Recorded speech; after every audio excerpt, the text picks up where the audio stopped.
muitas personalidades que foram diagnosticadas como portadoras de epilepsia. O pintor holandês Van Gogh é o maior exemplo da genialidade artística, como foi diagnosticado pelo Dr. Peyron em Saint-Rémy de Provence, na França. Até hoje, ainda não foi bem explicada as causas de suas crises, que podem ter origem na intoxicação por substâncias como o álcool, o absinto, as próprias tintas e a terebintina, usada como solvente e para secar os pigmentos que Van Gogh ingeria. Há suspeitas de que o compositor alemão Ludwig van Beethoven tenha tido a doença. Outros nomes de músicos tradicionais são citados portadores de epilepsia, como o compositor barroco Handel, autor de O Messias, e o russo Tchaikovsky, autor das obras O Lago dos Cisnes e O Quebra-Nozes. Recentemente, o roqueiro inglês Ian Curtis traz uma curiosa e trágica. Ele era vocalista da banda Joy Division e teve sua primeira crise convulsiva logo após a estreia em Londres. Alguns atores famosos de Hollywood também sofreram de epilepsia, como Richard Burton. Hoje o programa Ciência e Espiritualidade traz o tema epilepsia.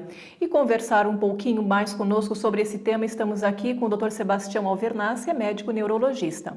Bom, doutor Sebastião, alguns espíritas falam que todo fenômeno epilético está condicionado a uma obsessão. Isso não é 100% verdadeiro. Não é, porque eu acho assim que a gente tem que entender a epilepsia como se fosse um processo. Então, assim, eu vou falar dos livros que eu li, da parte espiritual. Fala assim que a parte da epilepsia, eu vou até usar um termo neurológico, um reflexo condicionado. O que seria esse reflexo condicionado? Seria o seguinte, quando a pessoa tem, vou pegar um determinado comportamento, por exemplo, espiritual, abuso de alcoólicos. Se ele faz aquilo durante a vida, aquilo vai se entrando no corpo dele, no corpo atual, mas aquilo também vai lesando a parte espiritual dele. Que no futura reencarnação, ele, na hora que vai plasmar o corpo dele, ele repercute naquele corpo dele. Então, se você pegar a epilepsia, ela tem umas causas espirituais em termos de abuso de alcoólico, abuso do uso da mediunidade e abuso do uso da sexualidade. Esses três fatores podem gerar um sentimento de culpa, um sentimento de lesão na pessoa. E também lesar naqueles que forem envolvidos naquela situação. Então você pode criar um campo de culpa que atraia o obsessor, mas também não quer dizer que necessariamente vai ter obsessor.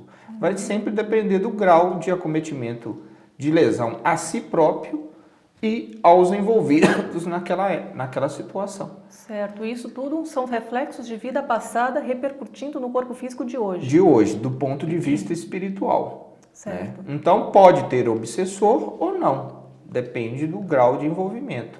Agora, pode ser pessoas que estão terminando essa fase de epilepsia, por isso que ela tem uma epilepsia talvez assim mais, que não tem uma lesão anatômica, não tem seja uma coisa mais funcional, e ela talvez, que tá aí eu acho que entra a parte espiritual, se ela tiver uma conduta atual mais voltada para a sua reforma íntima, pode ser que em futuras reencarnações ela não vai ter epilepsia.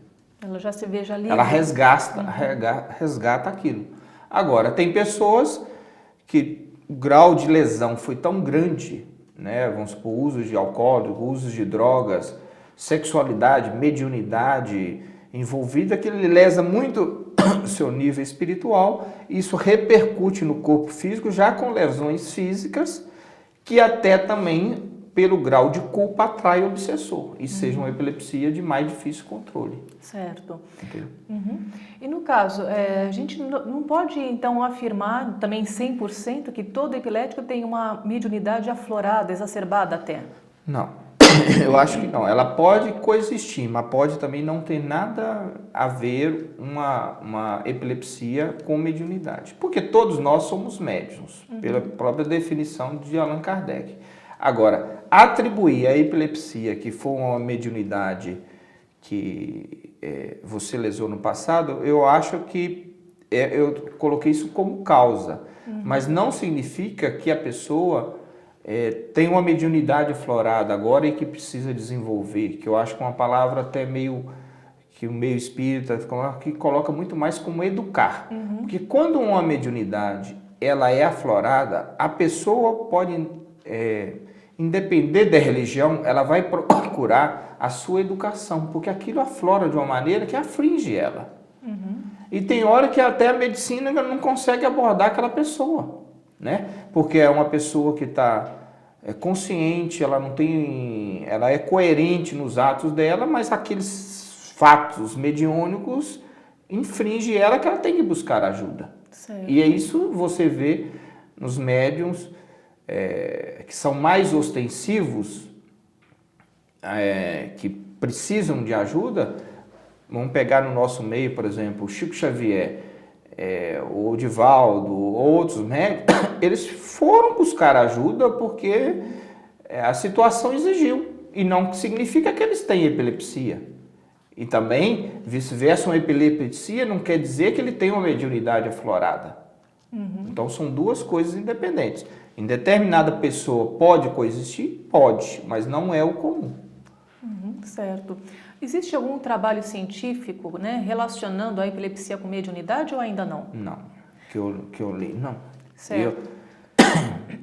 Mas já existem livros, né, do próprio Chico, né, pelo espírito André Luiz, Divaldo, que já falam um pouquinho sobre a epilepsia. Não, fala, já traz alguns conceitos, que traz até essa parte religiosa, como nós, por exemplo, até do Emmanuel, que cita na parte até, que eu gosto de citar isso, que na parte sexual lá na introdução, que fala muito bem isso, não proibição, mas educação. Não impulso livre, mas emprego digno a si e às pessoas que estão em sua volta. Então, esses tipos de comportamentos que a gente acha assim, eles não são impositórios, eles são uma coisa que a pessoa tem que refletir dentro dela e cada um individualmente vai se aplicar, né? Isso não vai ser uma coisa imposta, vai ser uma conquista individual de cada ser humano. Certo. Bom, doutor Sebastião, nosso programa chegou ao final, né? Muito obrigada pela sua presença, bastante elucidativa sobre esse ponto da epilepsia. Bom, esperamos contar com você uma próxima vez. Obrigado, meu prazer é meu e estaremos aqui numa outra oportunidade. Eu tive uma experiência alguns anos atrás com uma pessoa muito querida, um amigo, companheiro de trabalho espírita. Durante uma reunião mediúnica, ele apresentou uma convulsão.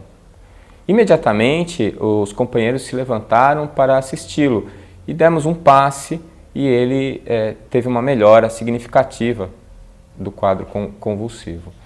Imediatamente eu pedi a ele que procurasse um neurologista, mas houve, eu devo admitir, uma certa acomodação dos companheiros da casa, achando que aquilo se tratava de um problema de obsessão ou de uma mediunidade não controlada. Entretanto, por insistência nossa e pela própria consciência desse nosso companheiro, ele foi a um neurologista, fez uma ressonância magnética e, infelizmente, tinha um tumor cerebral. Eu estou trazendo essa história para vocês para mostrar como é importante que nós tenhamos sempre um cuidado ao diagnosticar os fenômenos que observamos. O Ciência e Espiritualidade tem sempre chamado a atenção para isso. Nós devemos olhar as pessoas numa visão integral. E você observar o indivíduo apenas pelo seu arcabouço físico e biológico é tão errado quanto nós tentarmos dar explicações puramente espirituais para aquilo que é observado. Várias doenças têm manifestações espirituais, mas essas manifestações, mais cedo ou mais tarde, elas vão trazer repercussões no organismo físico. Então, todas as manifestações neurológicas ou de qualquer ordem que nós observarmos nos frequentadores ou nos colaboradores dos centros espíritas merecem, antes de qualquer outra palavra, de qualquer outro diagnóstico, uma avaliação médica. Eu espero que vocês tenham gostado desse nosso programa e esperamos vê-lo no nosso próximo Ciência e Espiritualidade. Até lá!